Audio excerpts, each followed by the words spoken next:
Obadiah is another prophet that we don't really know anything about. There's a number of them. A number of the minor prophets we have very little information about.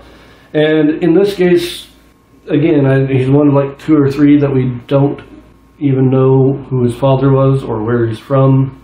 Placing him in the timeline is extremely difficult, except that in his book he talks about how the nation of Edom fights against Israel or allies itself with Israel's enemies. And so we have 2 possible times that Obadiah could have been writing.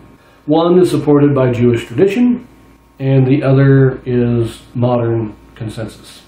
So the first one is that the prophet Obadiah is the same Obadiah during the time of Elijah who hid 100 prophets to protect them from Jezebel when she was out slaughtering all the true followers of Christ. And, I mean, the guy was named Obadiah, so there's some credence there. And at this time, this was just after the time of Ahab. You have Ahab's son Joram is king in Israel, and I believe it's Jehoshaphat's son Jehoram is king in Judah. And at that time, there was a coalition of Edom, Moab, and Ammon, and a few others that came in and invaded Judah. I think you had the Arabians, the Midianites. And so these guys all came in and invaded Judah. And so the idea that Obadiah could be prophesying at this time, during this point where Edom is part of this invading coalition, makes sense. And we do have a character named Obadiah who lived at the time. So the connections are clear there. There's no real stretch of the imagination. But Obadiah, this Obadiah is never described as a prophet. He's actually a minister within Ahab's court. So the connection, while clear, is not as strong as first appears. Now, according to this theory, Obadiah is also an Edomite who converted to Israel. And so he is chosen to give this prophecy to Edom because he is an Edomite himself. Kind of makes sense? We don't know. The second theory is that he is living during the captivity just after the destruction of Jerusalem.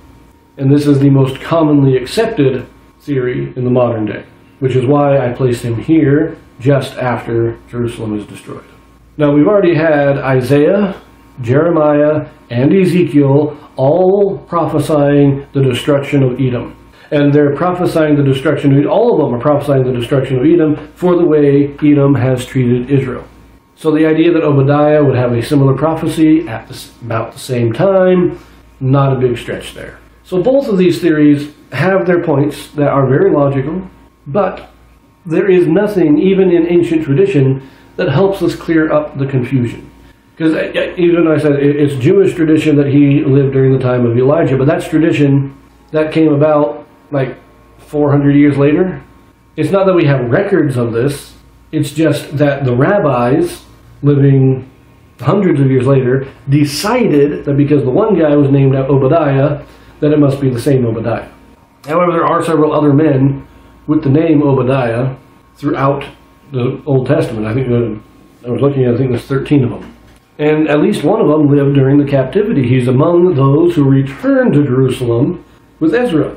So maybe that's the Obadiah of the prophet of the book of Obadiah. We just don't know. Now, I will say in either case, regardless of whether this was during the time of Elijah or during the time of the captivity, I kind of like the theory that Obadiah is an Edomite who converted. He is a righteous Edomite who is sent to prophesy to his own people. We have absolutely no reason to accept that. There's no concrete scriptural or historical reason to believe he is an Edomite.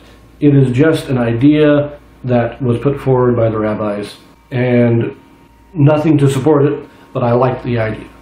And I forgot to mention that for Obadiah, there is the theory, him being a Edomite, the capital city of Edom was Teman, or one of the major cities of Edom was Teman. And in the story of Job, one of his 3 friends is called Eliphaz the Temanite.